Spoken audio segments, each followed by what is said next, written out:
안녕하세요. 저는 경기도에 살고 있는 열심히 제 삶을 살고 있는 화려한 돌싱입니다. 제가 이혼을 하기 전에는 주변에서 이혼을 접하게 되면 저는 안타까움, 안쓰러움을 표현하곤 했는데요. 그랬던 제가 요즘 지인들에게 이혼을 접하게 되면 잘했다고 합니다. 그만큼 전 지금 제 생활에 만족하고 지내며 요즘 같은 세상에 이혼 같은 건 흠도 되지 않는다고 생각하는데요. 지금은 이런 생각까지 하는 저이지만 저 역시 이혼을 할 당시에는 온갖 잡념들에 휩싸여 이혼을 하지 못하고 이리저리 끌려다녔습니다. 그러면 제가 어떤 일들을 겪었고 어떻게 해서 이혼까지 하게 되었는지 제 사연 들어보실래요? 저와 남편은 연애를 길게 하고 결혼까지 하게 된 부부였습니다. 연애를 하기 전에는 친구로 지냈기에 가끔 남편의 집으로 가곤 했고 연인이 되면서도 시댁에 자주 왕래하면서 지냈던 것 같아요. 남편 역시 친정에 자주 놀러 오기도 했고 친정 부모님과 시간을 보내며 자연스럽게 가족이 되어갔죠. 시댁에서는 저를 특히나 예뻐해 주셨는데 남편이 외동이었던 터라 딸이 생긴 것 같다며 저를 많이 예뻐해 주셨었죠. 아름아, 넌 좋아하는 음식이 뭐니? 다음에 올 때 그걸로 해주마. 저 다 잘 먹어요. 어머님은 뭐 좋아하세요? 제가 다음에 해드릴게요. 그 작은 손으로 요리까지 할 줄 알아? 잘은 못하는데 기본적인 거 몇 가지만 할 줄 알아요. 어머님 입맛에 맞을지는 모르겠지만요. 당연히 다 맛있겠지. 아름이가 만들어주는 거면 소태밥도 맛있게 먹을 수 있는걸?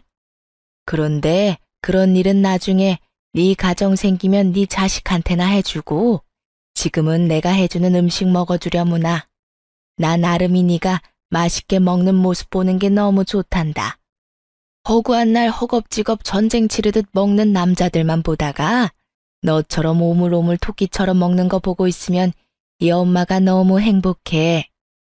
시모는 늘 저에게 귀엽다, 사랑스럽다, 행복하다 등의 말을 해주었고 그런 말을 들을 때마다 제가 특별한 사람이 된 것 같아 참 행복하더라고요. 여러모로 전 그런 시댁 분위기가 좋았고 남편을 사랑하기도 했지만 이런 시댁이라면 저도 가족으로 인정받고 사랑받을 수 있겠다는 생각이 커 결혼까지 하게 되었습니다. 단 한 번의 큰 소리도 조금의 의견 충돌도 없이 결혼까지 마치게 되었고 친정을 비롯해 시댁까지 화기애애한 그 자체였어요. 첫 명절이 오기 전까지는요. 아무래도 명절, 제사에 대해 들은 것이 많아 어쩔 수 없이 긴장이 되기도 하고 우리 시댁은 어떤 분위기로 나를 대할까 하는 걱정도 되더라고요. 하지만 이런 제 우려와는 달리 저와 남편이 시댁에 도착하니 이미 시모 혼자 음식을 준비하고 있더군요. 전 당연히 제가 오면 함께 시작할 거라 예상했던 터라 이런 상황은 생각지도 못했는데 조금 당황스럽더라고요. 죄송스럽기도 했고요. 심지어 준비만 하신 게 아니라 이미 반 이상을 해놓으신 터라 전 급하게 옷을 갈아입고 나머진 제가 하겠다며 앞치마를 하고 나섰습니다. 어머님, 이제 제가 할 테니 들어가서 쉬세요. 전 당연히 제가 오면 시작하실 줄 알았는데 언제부터 하신 거예요? 죄송해요. 다음부턴 좀 더 일찍 올게요. 아니야. 늘 혼자 해왔는데 뭐. 신경 쓰지 말고 옷부터 편한 걸로 갈아입으려무나. 이미 갈아입었어요, 어머님. 그러니까 이제부터 좀 쉬세요. 저 생각보다 잘해요. 그럼 우리 며느리 잘하는 거 다 알지. 다 아는데 정말 거의 다 해서 네가 할 게 없어서 그래. 괜히 너까지 힘 빼지 말고 일단 조금 쉬어. 곧 있으면 끝이니까 뒷정리나 좀 도와다오. 그러면 제가 옆에서 전이라도 뒤집을게요. 그 정도는 하게 해주세요. 이때까진 분위기 좋았습니다. 누가 먼저라고 할 것도 없이 서로 나서 일을 하려고 했고 서로의 등을 떠밀며 조금이라도 더 쉬게 해주려고 했죠. 음식을 다 마련하고 나선 시모가 쉬는 동안 혼자 뒷정리를 빨리 끝내버리곤 빨래부터 시작해서 대청소도 다 해버렸습니다. 시모가 일을 워낙 못하게 하니 빨래 대청소를 하는데 기분이 나쁘기는커녕 뿌듯한 마음마저 들더라고요. 혼자 아침부터 고생했을 시모에게 조금이라도 도움이 되었다는 생각에서 말이죠. 이런 제 마음을 알았는지 시모는 이런 말까지 해주더군요. 어쩜 그렇게도 손이 야무질 수가 있는지. 덕분에 이번 명절엔 몸살 걸릴 일 없이 잘 지나가겠구나. 음식 준비부터 뒷정리도 잘하고 아주 집안일을 우리 아름이가 다 해준 덕에 이 엄마가 편하구나. 시모는 제 두 손을 쓰다듬으며 애정을 듬뿍 담은 말을 해주었고 사랑받고 있다는 생각이 들어 참 기쁘더라고요. 그렇게 좋은 분위기에서 명절을 보냈고 친정으로 가기 전 저희를 배웅해 주시는 시모에게 준비한 용돈 봉투를 드렸죠. 어머님, 저희 이제 가볼게요. 덕분에 많이 배우고 맛있게 먹고 잘 쉬다가 가요. 아, 그리고 어머님, 여기 용돈이요. 첫 명절이고 해서 준비했어요. 시모는 정말 생각도 못했다는 듯 놀란 눈을 하고 봉투를 보더라고요. 이걸 받아도 되나 하는 고민을 하는 시모의 손에 저는 봉투를 쥐어드렸고 시모는 감동한 듯 저를 보며 이렇게 말하더군요.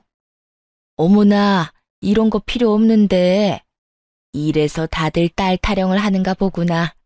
우리 아들은 생전 이런 봉투 내미는 법이 없었는데. 에이, 엄마, 생신 때 용돈 드렸잖아요. 생일마저 입 닦으면 네가 아들이야? 그건 당연한 거야. 어찌되었든 아가, 고맙다. 내가 잘 쓰마. 여기까지도 좋았습니다. 그런데 봉투를 확인한 시모가 불현듯 이런 말을 하더라고요. 미세하게 굳은 표정을 지어 보이면서요. 그런데 혹시 너희 친정에도 명절이라고 봉투 준비했니? 전쟁의 시작과도 같은 질문이었습니다. 시모는 살짝 굳은 표정으로 저에게 물어왔고 시모의 의중을 알 수 없었던 저는 있는 사실 그대로 대답했어요. 굳이 숨길 필요도 없었고 차별을 두어 준비를 했던 것도 아니었으니까요. 네, 친정도 봉투로 준비했어요. 저는 매년 친정에 용돈 드렸었거든요. 그래서 올해도 마찬가지로 준비했어요. 그 순간 시모의 표정이 걷잡을 수 없이 굳어지며 완전히 다른 사람처럼 저에게 따지듯 닥달을 하더라고요. 그런 법이 어디 있니? 이제 시집 왔으면 친정을 챙길 필요 없지 않니? 넌 이제 우리 집 사람인데 왜 친정까지 챙기는지 모르겠구나. 애 없을 때 한 푼이라도 더 모을 생각을 해야지. 이제 보니 우리 아름이가 다 좋은데 돈 쓰는 씀씀이가 좀 해픈 것 같네. 너희 돈 관리는 누가 하니? 네가 하고 있으면 우리 아들한테 맡겨. 알겠지? 그리고 용돈 같은 건 앞으로 친정에 주지 말고 다 너희 생각해서 하는 말이야. 과연 내가 알던 시모가 맞는지 의문이 다 들더군요. 어떻게 돈 앞에서 사람이 이렇게까지 이중적인 면모를 드러내다니요. 얼마나 충격적이었으면 말문이 막히는 것은 물론이고 기분이 나쁘다는 생각조차 들지 않았어요. 제가 아무 말도 하지 않고 있자 제 눈치를 살피던 남편이 입을 떼더라고요. 에이, 엄마, 그런 건 우리가 알아서 할게. 자자, 우리도 이만 가봐야겠다. 우리는 갈 테니 푹 쉬어요. 그렇게 남편의 손에 이끌려 친정에 가게 되었고 저는 친정에서 어떻게 지냈는지도 모를 만큼 넋이 나가 있는 상태였죠. 모든 일정을 끝내고 집으로 돌아오자 그제야 제가 무슨 말을 듣고도 말 한마디 하지 못한 건지 자각이 되더라고요. 그와 동시에 화가 올라왔고요. 여보, 혹시 나 당신이랑 사는 동안엔 우리 집에 용돈도 주면 안 되는 거야? 갑자기 그게 무슨 말이야? 아, 엄마가 한 말 때문에 그래? 그 말을 뭘 신경 쓰고 그래. 그냥 그런가 보다 하고 신경 쓰지 마. 엄마한텐 알겠다 하고 우린 우리가 하고 싶은 대로 하면 돼. 아무리 그렇게 하면 된다고 해도 나 어머님 말씀 기분이 너무 나빠. 어떻게 그렇게 말씀하실 수가 있어? 시집온 딸은 자식도 아니야? 뭘 그런 말을 곱씹고 있어. 괜히 당신 기분만 나쁘게. 워낙 옛날 분이라 그래. 그런 부분에선 아무리 설득하고 타협하려고 해도 도무지 안 되더라고. 그러니까 당신도 그냥 들어도 못 들었다고 생각하고 지내줘. 응? 그거 말고는 다 당신 편하게 맞춰주시잖아. 아무리 그래도 기분이 상하는 걸 어떻게 해. 내가 앞으로 그런 말 나올 것 같으면 한 발 앞서 막아주도록 노력할 테니까 기분 풀고 좀 쉬자. 당신도 지금 피곤해서 예민해져 있어. 응? 남편은 제 기분을 풀어주려 노력했고, 저는 기분은 상했지만 그냥 넘어가기로 했습니다. 남편의 말대로 딱 그 부분만 아니면 시모는 꽤 괜찮은 시모라 생각했으니까요. 그 딱 한 가지가 결국 저를 이혼까지 몰고 가게 될 줄은 그땐 몰랐습니다. 몇 번의 명절이 지나고 도무지 적응되지 않을 것만 같던 시모의 고지식한 면모도 적응이 되더라고요. 남편이 당부한 대로 앞에선 그저 네라고 답하고 뒤로는 친정을 챙기면 그만이었으니까요. 처음엔 그렇게 행동하는 저 자신이 싫었는데 어떤 면에선 그렇게 행동하는 것이 괜한 불화를 일으키지도 않고 얼굴을 붉힐 일도 없으니 현명한 며느리로서의 태도란 생각이 들기도 했습니다. 그러던 와중 친정아빠의 생신이 되었고 전 매번 시댁 어른들의 생신상만 차려들었던 것이 마음에 걸리더라고요. 그동안 부모님 생신상 한번 제대로 챙겨드리지 못한 것이 죄송한 마음이 들어 이번 생신은 집에서 대접해 드리기로 했죠. 엄마, 이번 아빠 생신상 내가 차려드릴 테니 시간 맞춰서 우리 집으로 와. 내가 입이 떡 벌어지게 한 상 차려드릴 테니까. 어머, 웬일이라니? 웬일은 무슨? 딸이 시집 가더니 철든 거지 뭐. 매번 시부모님들 생신상 차리면서 아빠 엄마 생각 많이 했었어. 딸이 돼서 제대로 된 생신상 한번 안 차려주고 시집 온 게 내심 죄송스럽기도 했고. 그러니까 이번엔 내가 처음부터 끝까지 다 준비할 테니까 시간 맞춰서 와서 식사만 하셔요. 그래, 알겠어. 네 아빠 또 울겠구먼. 그렇지 않아도 딸이라면 넘어가는 양반인데 그런 딸이 차린 생신상이라고 하면 눈물이 앞을 가려 밥이나 제대로 드실 수 있으려나 모르겠다. 어찌되었든 신경 써줘서 고마워, 딸. 덕분에 아빠 행복하겠네. 엄마와의 통화를 마치고 나니 더욱 죄송한 마음이 들더라고요.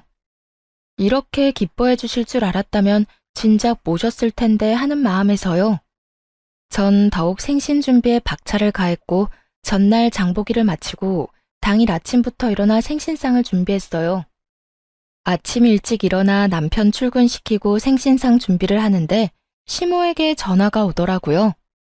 평소에도 통화는 자주 하던 터라 전 아무 생각도 의심도 없이 그 전화를 받게 되었습니다.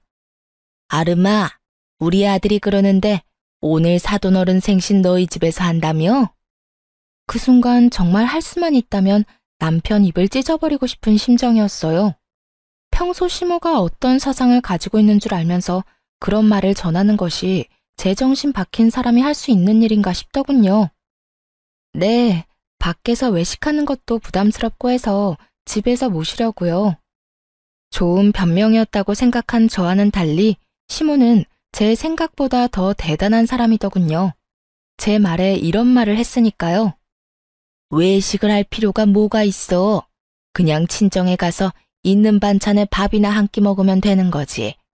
다른 것도 아니고 생신이니까 내가 이때껏 네 친정 생신은 챙기게 뒀는데 아무래도 안 되겠구나. 앞으로 생신도 챙기지 말거라. 어떻게 된 사람이 이런 말을 할 수가 있는 걸까요? 같은 여자, 같은 며느리의 경험이 있는 사람으로서 다른 것도 아닌 부모님의 생신을 챙기지 말라고 명령할 수가 있는지 이해가 되지 않았어요. 부탁, 권유도 아닌 명령조 시모의 말투에 저 역시 화가 났어요. 네? 아무리 그래도 생신은 챙겨야죠.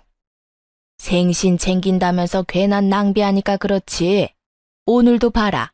내가 너희 집 잠시 들린다고 우리 아들한테 연락 안 했으면 이딴 짓이나 하고 있다는 것도 몰랐을 거 아니니? 요즘 물가가 얼마나 올랐는데 생신상을 그것도 집에서 차려준단 말이니? 네가 우리 아들 집에서 그딴 짓거리 하면 퇴근하고 피곤한 우리 아들 제대로 쉬지도 못하고 그게 뭐 하는 짓이냐고? 혹시 아세요? 너무 화가 나면 아찔해진다는 것을요. 저는 생전 처음으로 너무 화가 나 아찔해지는 기분을 느끼게 되었고 그 순간 이때껏 참아왔던 모든 것을 터뜨렸어요. 어머님, 정말 해도 해도 너무하네요. 다른 것도 아니고 생신인데 제가 이 정도도 못 해드리나요? 그거 얼마나 한다고. 그리고 생신상에 드는 비용도 제가 번 제 돈으로 마련하는 거라고요. 그리고 저희가 사는 이 집, 어머님 아들 집이 아니라 제 집도 된다고요. 집 살 때 제 돈도 절반 들어간 거 뻔히 아시면서 왜 그렇게 말씀하세요? 너 지금 나한테 따지고 드는 거니? 다 너 잘 되라고 하는 말인데 네가 이런 식으로 나오면 나 정말 섭섭하다. 너 잘 되라고 하는 말, 그 말이 전 그렇게 싫더라고요. 정말 제가 그리고 저희가 잘 되길 바란다면 이런 식의 강요는 아니지 않나요? 제가 나쁜 길로 빠져 쓰면 안 되는 곳에 돈을 낭비하는 것도 아니고 다른 사람도 아닌 저를 낳아주시고 정성으로 키워주신 부모님께 이 정도 돈과 시간도 쓰면 안 되는 거냐고요. 시모는 늘 우리가 잘 됐으면 한다는 말을 방패로 삼으며 저를 억압해왔고 전 이제 그 억압에서 벗어나기로 했죠. 저도 섭섭해요, 어머님. 어머님이 저 잘 되라고 하는 말씀 전부 다 저한테는 다 섭섭하다고요. 시집을 가면 딸이 아닌 게 되는 것도 아닌데 왜 제가 친정에 어떤 일도 하지 말라고 하세요? 저를 낳아주시고 이날 이때껏 온 정성을 쏟으면서 저를 키워주신 부모님께 아무것도 안 하고 아무 관심도 가지지 않는 게 정말 저를 위하는 일이라고 생각하세요? 전혀 아니에요. 전 한두 푼 아끼자고 그렇게 살고 싶지 않다고요. 전 앞으로 어머님이 뭐라고 하시든 간에 친정이 할 도리는 하면서 살 거예요. 이런 제가 정 마음에 들지 않으시면 제가 돈을 어떻게 쓰든 관심을 가지지 말아주세요. 그러면 서로 얼굴 붉히는 일도 없고 서로 좋지 않겠어요? 뭐야? 너 지금 말 다 했니? 아름이 너 그렇게 안 봤는데 아주 되바라졌구나. 어디 어른한테 버릇없이 그딴 식으로 말하는 게야? 내가 말했지? 다 너 잘 되라고 하는 말이라고. 처음엔 생신상 용돈으로 시작해서 나중엔 더 큰 돈, 더 큰 걸 바라는 게 사람 마음이란 걸 왜 모르니? 네 친정 부모님이라고 다를 줄 알아? 나이 더 들면 기댈 거라곤 자식밖에 없을 텐데 그때 가서 너 어떻게 하려고 지금부터 지갑 노릇을 하려고 하냔 말이다. 저희 부부가 진짜 누구의 지갑 노릇을 하고 있는데 이딴 말을 하는지 모르겠더라고요. 시모는 친정에는 용돈도 주지 말라고 하며 달마다 저희에게 용돈을 받아 쓰는 것도 모자라 병원도 회사 다니는 저를 꼭 데리고 다니며 그 병원비조차도 저에게 다 내라고 하는 사람이었습니다. 그런 사람이 저딴 말이나 하니 퍽이나 진정성 있어 보이더라고요. 제발 그 말 좀 하지 마세요. 다 저 잘 되라고 한다는 그 말이요. 그게 어떻게 제가 잘 되라고 하는 말이에요? 그리고 지갑이요? 그런 식으로 따지면 저희가 어머님께 매달 드리는 용돈부터 각종 병원비까지 더는 도움을 드리면 안 되겠네요. 어머님 역시 이제 기댈 거라곤 외동아들 하나뿐일 텐데 사람 마음 모르는 거라고 저희한테 더 큰 걸 바라면 어떻게 해요? 그걸 말이라고 하니?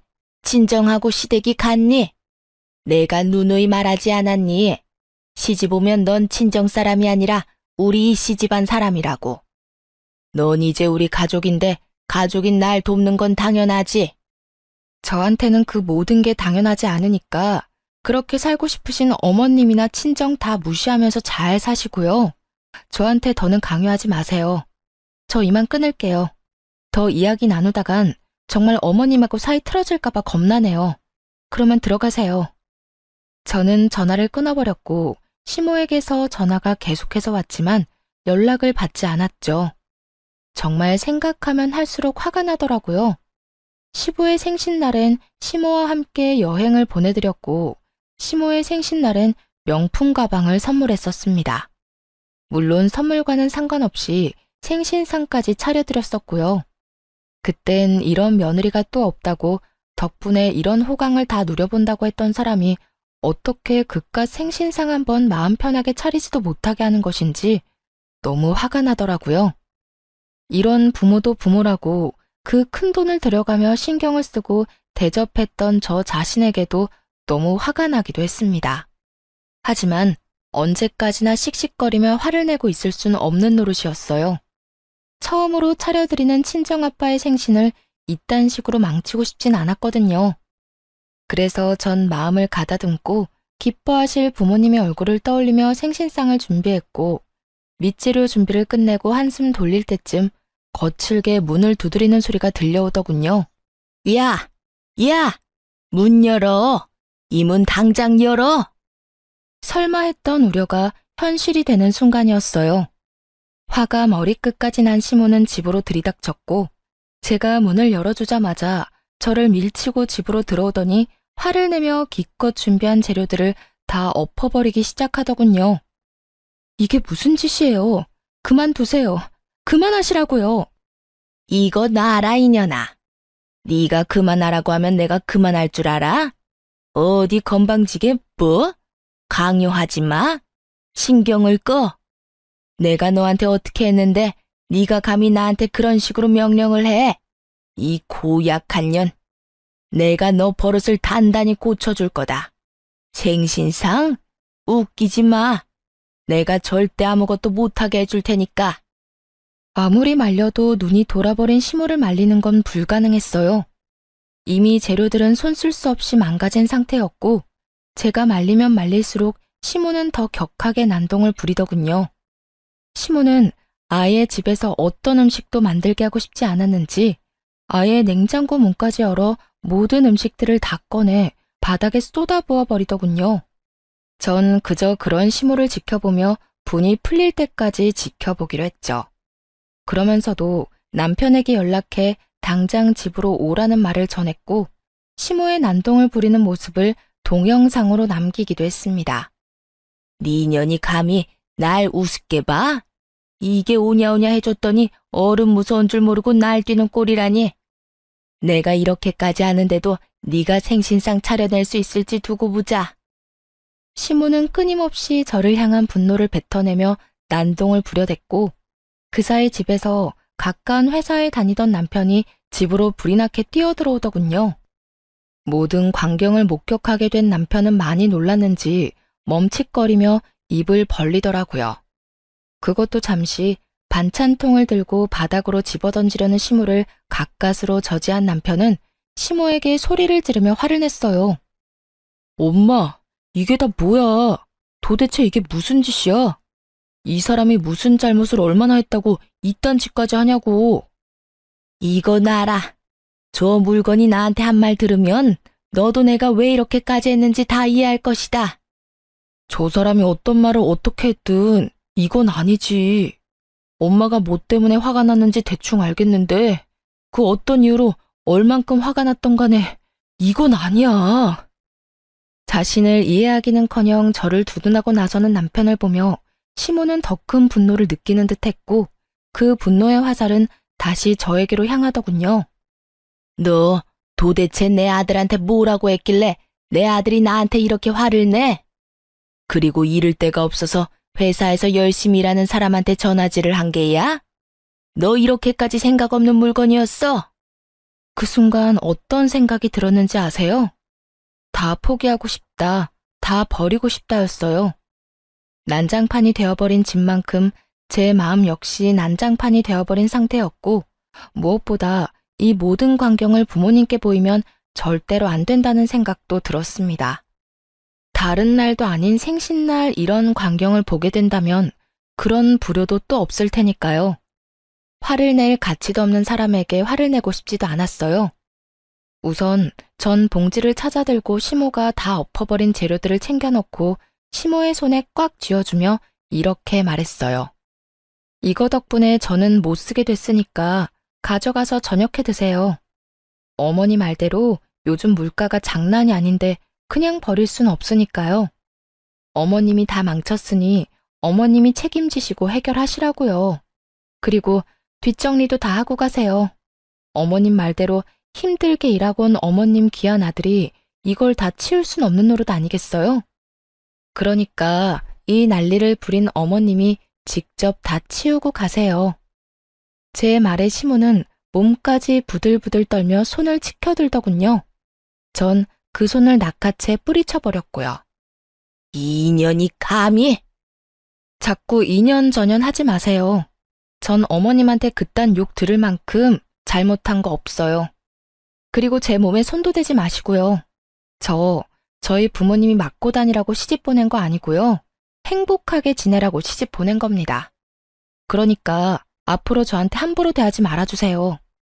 여전히 몸을 부들부들 떨던 시모는 누가 말릴 새도 없이 이번엔 제 머리채를 획 잡아버렸고 워낙 순식간에 일어난 일이라 어떤 반응도 하지 못했어요. 그 순간 부모님의 목소리가 들리더라고요. 연락도 없이 이렇게 일찍 와도 되는 거야? 집에 가보고 없으면 전화하면 되죠 뭐. 연락하면 분명 오지 말라고 할 게 뻔하다고요. 아무리 당신 생일상이라고 해도 어떻게 애한테 다 맡겨놓고 가만히 있어요? 나라도 가서 좀 도와야지. 그런데 왜 문이 열려있지? 얘는 겁도 없이... 어머, 이게 다 뭐야? 사돈, 뭐 하는 짓이에요? 아무래도 제가 마음에 걸렸던 부모님은 뭐라도 도울 마음에 일찍 저희 집으로 오셨고 남편이 급하게 집으로 들어오느라 문을 잠그는 것을 깜빡했던 것이었습니다. 참고로 저희 집은 디지털 자물쇠가 아닌 열쇠로 문을 열고 닫는 터라 문을 닫는다고 해도 잠기진 않는 문이었고 심지어 문을 제대로 닫지 않아 조금 열린 상태였던 거죠. 아무것도 알 리 없었던 부모님은 문을 열고 집으로 들어왔고 그곳에서 처음 본 것이 제가 시모에게 머리채를 잡혀 이리저리 휘둘리고 있는 상황이었던 것이었어요. 그것도 아빠의 생신날 말이죠. 제가 떠올리기도 싫었던 최악의 상황이 되어버렸고 제가 시모의 손에 휘둘리는 그 순간에도 부모님에 대한 죄송함에 어찌해야 할 바를 모르겠더라고요. 하지만 시모는 머리끝까지 화가 난 엄마의 고함을 듣지 못할 만큼 흥분한 상태였고 여전히 저를 놓을 기미가 보이지 않는 상태였습니다. 그 순간 엄마보다 더 화가 난 아빠가 다가와 시모의 손을 낚아채 멀뚱히 서 있는 남편의 쪽으로 시모를 던지듯 밀어버렸습니다. 시모는 남편의 품에 고꾸라졌고 그런 시모를 아빠는 무서운 표정으로 아무 말도 하지 않고 그저 노려보시더군요. 그런 아빠를 대신해 엄마가 시모에게 화를 내기 시작했습니다. 이보세요. 지금 도대체 이게 다 무슨 짓이에요? 우리 딸이 뭘 그렇게 잘못했다고 애를 이렇게까지 잡는 거냐고요? 아니, 잘못을 했더라도 말로 타이르면 되는 일이지 우리 애가 짐승도 아니고 어떻게 이런 짓을 할 수가 있어요? 입 없어요? 말할 줄 몰라요? 그 뚫린 입으로 말 좀 해보라고. 격한 감정을 드러내며 시모에게 따져묻는 엄마와 아무 대답도 하지 않는 시모. 그야말로 그런 난리가 또 없는 상황이었어요. 그 상황에서도 화가 나는 것은 시모의 침묵이었어요. 엄마의 그 어떤 물음에도 시모는 그저 침묵을 지키고 있었는데 그 침묵의 의미는 미안함이 아닌 그저 말도 섞고 싶지 않다는 느낌이 강하게 들었기 때문입니다. 엄마가 시모를 몰아붙이는 내내 시모는 빈정거리는 표정을 지어 보이며 입을 삐죽거리는 듯 엄마를 농락하는 모습을 보이더군요. 그 모습은 너는 짓거려라, 난 안 듣는다는 식의 무시와 다름이 없었고 엄마도 저와 똑같이 느꼈는지 말할 가치도 없다시며 저를 데리고 나와 친정으로 와버렸습니다. 그리고 그날 저는 몰랐던 사실을 알게 되었습니다. 그 여편네 진짜 미친 거 아니야? 어떻게 감히 너한테 이딴 짓을 할 수가 있어? 네 남편은 도대체 뭐 하고 있었니? 네가 그런 일을 당하는데 멀뚱히 서서 구경만 하고 있다는 게 말이나 돼? 엄마가 일찍 서두르지 않았으면 어떻게 됐을 거야? 여보, 그만해. 아름이 놀란 거 안 보여? 그러니까 애한테 그러지 말고 흥분 좀 가라앉혀. 네가 뭘 잘못했다고 고개 숙이고 있어. 딸, 고개 들어. 너 잘못한 거 하나도 없어. 엄마, 아빠, 죄송해요. 하필 생신날 이런 꼴 보여서. 네 잘못 아니라니까. 어떻게 인간의 탈을 쓰고 남의 집 자식한테 그딴 짓을 할 수가 있어? 인간이라면 그러면 안 되지. 돈 받아갈 땐 그렇게 고맙다고 바닥 갈라지게 고개 숙이고 잘하겠다고 하더니 이게 잘하는 거야? 머리채나 잡아뜯는 게 잘하는 거냐고. 돈? 엄마, 그게 무슨 말이야? 그 뒤로 이어진 엄마의 말은 정말 어이가 없더라고요. 어느 날은 네 남편이 술 먹고 여기로 찾아왔더라. 그 옆편에 살던 집 주인이 당장 나가라고 했다던데. 돈이 없어서 마땅히 옮겨줄 집이 없다고 말이야. 생각 같아서 당장 집이라도 마련해주고 싶은데 대출 받는 것도 한계가 있고 큰 돈도 없어서 속상하다면서 울더라고. 얼마나 서럽게 울던지. 네 아빠랑 내가 신경 쓰여서 우리 노후 자금까지 내줬는데 어떻게 그런 우리한테 이딴 광경이나 보게 만들어? 그 옆편네도 그래.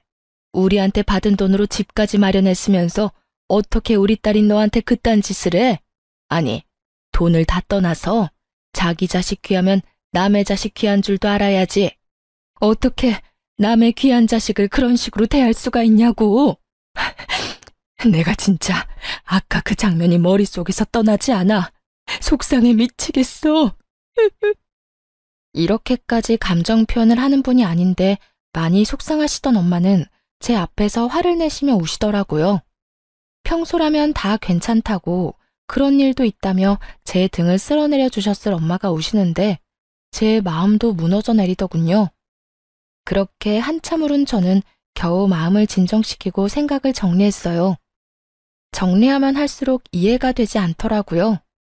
저에게 말 한마디 하지 않고 친정에서 큰 돈을 받아간 남편. 남편에게 그 큰 돈을 받아 집을 마련한 시모. 친정에서 받은 돈으로 집까지 마련했으면서 친정엔 조금의 용돈도 용납하지 않았던 시모. 그 모든 게 이해가 되지 않았습니다.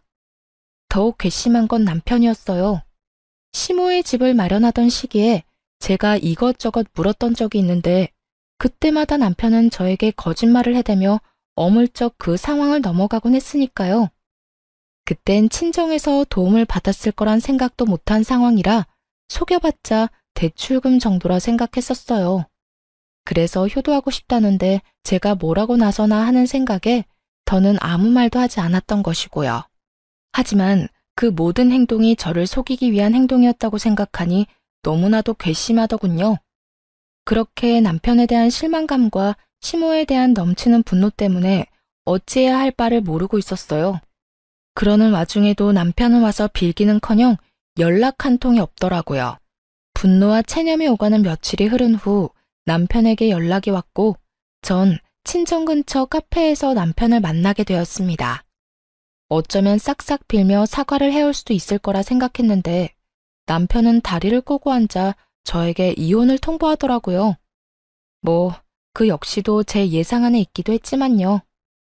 우리 이혼하자. 뭐? 이혼? 그래, 이혼. 엄마랑 많이 이야기해봤는데 아무래도 우리 이혼하는 게 좋을 것 같아.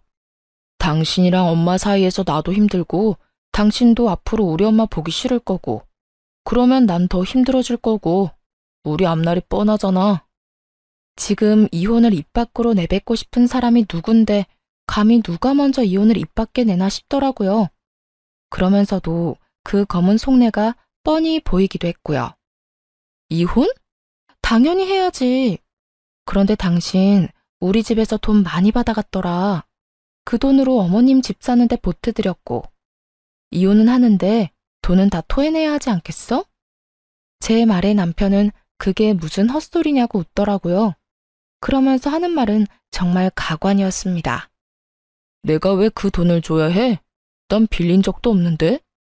내가 빌려줬다는 증거라도 있어? 있으면 가지고 와 보든가.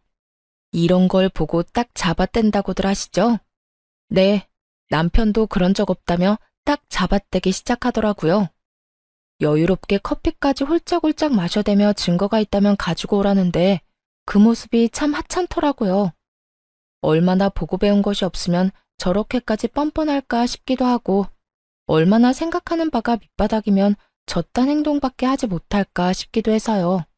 이혼의 단어가 나오고 난 후, 아니 어쩌면 어렴풋이 설마 이러진 않을까 했던 제 생각과 전혀 다르지 않은 하찮은 태도였어요. 부모님은 남편에게 차용증 한 장 쓰라는 말도 하지 않고 돈을 주었고 이체를 해주었다고는 하나 그냥 준 것이라고 우기면 할 말이 없는 상황이었죠. 하지만 제 부모님은 제가 생각했던 것보다 상황 대처 능력이 더욱 대단한 분들이시더라고요. 증거 있어. 이런 상황을 예상하고 그랬던 건 아니지만 우리 엄마 아빠가 그날 그 상황을 다 동영상으로 남겨놨다고 하시더라고. 네, 맞습니다. 부모님은 차용증 대신 홈 CCTV로 모든 상황을 녹화했고 그 녹화분을 따로 간직하고 계셨다고 하더라고요. 그 홈 CCTV는 제가 설치를 해드린 것이었는데 아무래도 두 분만 계시는 것이 불안해 설치해둔 것이 이렇게 쓰인 것이었죠. 그럴 리가 없다는 표정의 남편을 향해 동영상을 틀고 볼륨을 키웠죠. 장인어른, 장모님, 정말 감사합니다. 제가 형편이 되는 대로 조금씩이라도 갚겠습니다. 덕분에 저희 어머니 이제 이사 걱정 없이 보내실 수 있게 됐어요. 정말 감사합니다. 제가 이자까지 쳐서 꼭 갚겠습니다. 영상 속의 남편은 고개를 바닥에 박고 눈물을 흘리며 온 마음을 다해 감사한 마음을 전하고 있었어요. 그런 남편을 아빠는 일으켜 세우며 진정시켜 주셨고요. 그래, 이 돈으로 해결된다니 다행이네. 좋은 일인데 뭘 그렇게 울고 그래. 인제 그만 울고. 자네, 내가 이 돈 왜 빌려주는 줄 알지? 우리 딸 눈에 눈물 흘리게 하지 말라고 빌려주는 걸세. 돈 때문에 자네가 힘들어하면 우리 딸도 힘들 테니 우리 노후 자금까지 털어서 빌려주는 거라고. 네, 잘 압니다. 제가 아름이 눈에 눈물 흘리지 않게 잘하겠습니다. 정말 세상에서 제일 행복한 여자로 만들어줄 겁니다. 그래, 그거면 됐어. 혹시나 우리 딸 눈에 눈물 나게 하는 날엔 지금 이 돈 한 번에 다 갚아야 할 거야. 농담 아니네. 나는 다른 건 몰라도 내 딸 눈에 눈물 나는 꼴은 못 봐. 자네, 내 말 무슨 뜻인지 알지? 네, 잘 알겠습니다. 혹시나 아름이랑 제가 잘못되면 당연히 이 돈은 다 돌려드려야죠. 하지만 그런 일은 절대로 없을 테니 걱정하지 마십시오. 차용증이라도 쓰라고 하면 쓰겠습니다. 됐어. 차용증은 무슨. 그런 건 필요 없으니까 약속이나 잘 지켜. 아빠의 말처럼 차용증은 필요가 없었죠. 이렇게 버젓이 동영상이 있으니까 말이죠. 남편은 사색이 되어 저에게 아무 말도 하지 못한 채 눈만 동그랗게 치켜뜨고 있었고 전 그런 남편에게 이혼 통보를 되돌려 주었어요. 이혼하자고 했지? 뭐라고 했더라? 우리 앞날이 뻔하다고 했었나? 그렇긴 해. 우리 앞날이 너무 뻔하게 잘 보여서 나도 더는 당신이랑 못 살겠다. 이렇게 이혼할 거 이때까지 왜 참고 살았나 모르겠어. 어찌되었든 위자료 청구는 할 거니까 준비해놔. 당신 포함해서 당신 엄마한테도 소장 갈 거니까 참고하고. 그러면 법원에서 봐. 할 말을 다 한 제가 자리에서 일어나려고 하자 손바닥 뒤집듯 태도를 180도 바꿔버린 남편놈이 제일 가벼운 무릎부터 꿇더라고요. 여보, 잠시만. 정말 이혼하자는 말이 아니었어. 그런 뜻이 아니었다고.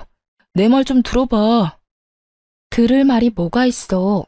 네가 뭘 생각하는지, 어떤 생각으로 나한테 이혼까지 하자고 하는지 누구보다 더 잘 알고 있는 게 난데. 돈 빌려갈 때는 목이 부러지라 조아리면서 다 갚는다고 호언장담을 하더니 뭐? 빌린 적이 없어? 이 영상 없었으면 너 끝까지 그런 적 없다면서 이혼하자고 난리를 부렸겠지? 내 말이 틀려? 됐어. 너 같은 인간 쓰레기를 무슨 말을 더 하겠니? 난 이제 너한테 듣고 싶은 말도 전혀 없고 더는 너 같은 인간한테 하고 싶은 말도 없어. 아니야, 그런 게 아니라고. 난 그저 내가 이혼하자고 하면 당신이 숙이고 들어올 줄 알고 그런 거였어. 그리고 돈은 당신이 막 몰아붙이니까 나도 순간 짜증이 나서 아무 말이나 짓거린 거야. 아, 진짜 구질구질하다. 변명을 하려거든 제대로나 해. 되지도 않는 변명으로 그렇지 않아도 폭발 직전인 사람 더 열받게 하지 말고. 변명이 아니라 진심이야. 제발 내 말 좀 믿어주라. 나 당신 아직 많이 사랑해. 사랑 같은 소리 하네. 이거 나. 남편은 그제야 저를 붙잡고 늘어졌지만 전 그런 남편의 손을 뿌리치고 자리를 벗어났습니다.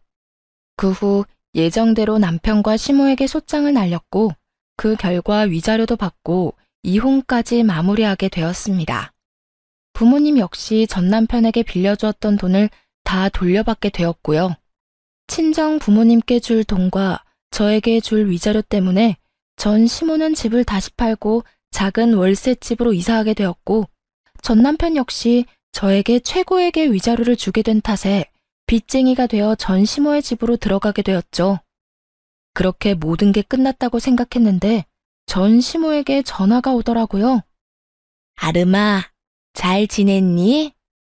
첫 마디에서 온몸에 소름이 쫙 돋는 것이 귀신 목소리를 들은 것처럼 기분 나쁜 소름이 돋더군요.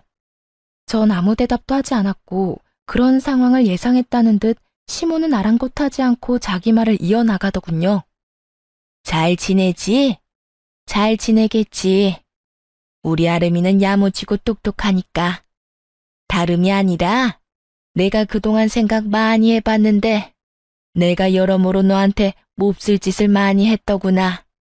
너 같은 며느리가 또 어디 있다고 내가 너한테 그런 짓을 한 건지. 네 남편, 아니, 우리 아들한테 혼 많이 났다. 나 때문에 너랑 이혼하게 됐다고 날 많이 원망하더구나. 틀린 말은 아니지. 내가 널 이혼시킨 거나 마찬가지지. 내가 정말 미안해. 그래서 말인데, 내가 이렇게 사과할 테니 이혼은 없던 일로 하면 안 되겠니? 기가 막히더라고요. 이제 와서 속내가 뻔히 보이는 사과를 하는 것도 어이가 없었지만 전 남편 역시 어이없기는 매 한 가지였어요. 본인이 누굴 원망할 처지조차 되지 않으면서 감히 누굴 원망하는 것인지. 저요, 전 시모에게 그 모진 수모를 겪었을 때도, 전 남편이 저도 모르게 큰 돈을 친정에서 받아갔을 때도 화가 나고 괘씸하긴 했지만 이혼하겠다고 확실하게 마음먹은 건 아니었어요. 시모야 연을 끊고 살면 되는 거고 다른 사치 부리는 데 쓴 돈도 아닌 부모 집 마련해준다고 빌려간 돈이야 갚으면 그만이라고 생각했으니까요. 하지만 전 남편은 제 이런 마음을 짓밟는 것도 모자라 부모님이 자신을 믿고 차용증을 쓰지 않았다는 것을 악용해 돈까지 꿀꺽 삼키려는 모습을 보며 비로소 이혼을 결심하게 되었던 것이었어요. 물론 불을 지핀 건 시모가 맞지만 그 작은 불씨를 큰 불로 만든 것이 본인이면서 시모를 앞세워 저를 설득하려는 그 속내가 참 어이없으면서도 화가 나더군요. 저는 그럴 생각 없어요. 전 그 인간한테도 오만정이 다 떨어졌다고요. 받을 도움은 다 받고 돈 안 갚아도 되겠다 싶으니까 저부터 버리는 남자. 당신 같으면 데리고 살고 싶겠어요? 거기에다 집도 절도 없는 빚쟁이인 남자를요? 저 그 정도로 바보는 아니에요. 아름아, 그러지 말고 다시 한 번만 생각해 주려무나. 우리 아들 금방 일어설 수 있어. 아직 나이가 젊잖니. 그러니까 그간의 정을 생각해서라도 다시 생각해 주려무나. 결국 전 시모는 악어의 눈물을 쏟아내며 매달리기 시작했고 전 그런 시모에게 이렇게 말했습니다. 그러니까요. 나이도 젊은데 제가 왜 그딴 인간이랑 살아야 하나요? 앞으로 살 날이 긴데 그딴 인간 뒷바라지만 하면서 살라고요? 밑 빠진 독에 물 부어가면서 고생할 마음 없으니까 다신 연락하지 마세요. 저는 전화를 끊어버린과 동시에 차단해버렸고 그 후론 연락이 닿는 일은 없었습니다. 참 한심하지 않나요? 가만히라도 있으면 절반이라도 간다고 그저 주는 대로 받고 하는 대로 가만히 두기만 했더라도 좋은 집에서 편하게 잘 살았을 텐데 괜히 건드리면 안 될 사람을 건드려서 저 고생을 하나 싶었네요. 뭐 자기 복 자기가 찬 거 아니겠어요? 요즘 전 친정에서 지내고 있어요. 회사는 여전히 잘 다니는 중이며 요즘엔 남자친구가 생겨 행복하고 아기자기한 연애를 하고 있는 중이랍니다. 지금 만나는 사람은 좋은 사람이에요. 따뜻한 사람이죠. 언제 어디서나 제가 우선이라고 말해주는 사람이고 만나는 지난날 동안 여름에는 손선풍기를 겨울엔 핫팩을 건네주는 그런 따뜻한 마음과 세심한 배려를 할 줄 아는 남자예요. 무엇보다 길을 거닐 때면 꼭 저를 길 안쪽에서 걷게 하는 남자친구를 보며 이렇게 따뜻하고 세심한 사람도 있구나 하는 생각을 하곤 해요. 아직까진 결혼 생각은 없지만 지금 제가 사랑하는 남자친구의 모습이 변함이 없다면, 그리고 이 모습이 정말 이 남자의 본 모습이라면 다시 한번 용기를 낼 수도 있을 것도 같아요. 그 정도로 요즘 행복하고 사랑 가득한 날들을 보내고 있습니다. 앞으로도 전 연애도 하고 일도 하며 제 삶을 행복하게 살아가 보려고요. 저 역시 처음 이혼했을 땐 다시 연애를 시작하는 것이 상대방에게 왜인지 죄를 저지르는 기분이 들더라고요. 하지만 곰곰이 생각해보니 제가 죄를 짓고 있는 건 아니더라고요. 제가 이혼 사실을 숨긴 것도 아니고 이혼을 한 게 죄는 아니니까요. 제가 뭘 하든 어떤 연애를 하든 그건 제 자유 아닐까요? 그러니까 저와 비슷한 상황의 돌싱녀, 돌싱남 분들, 우리도 행복하게 살아봐요. 언제까지나 아픔에 절망감에 빠져 시간을 낭비할 순 없지 않을까요? 충분히 아파했고 충분히 힘들었던 만큼 이제 우리 다들 행복합시다. 꼭 새로운 사람을 만나 새로운 출발을 하는 것만이 아닌 본인이 원하는, 본인이 꿈꾸는 그 행복을 위해 다 함께 노력해봐요. 그러면 저는 모든 분들의 행복하고 사랑 가득한 삶을 응원하며 이만 물러가 볼게요. 긴 사연 들어주신 모든 분들 감사합니다.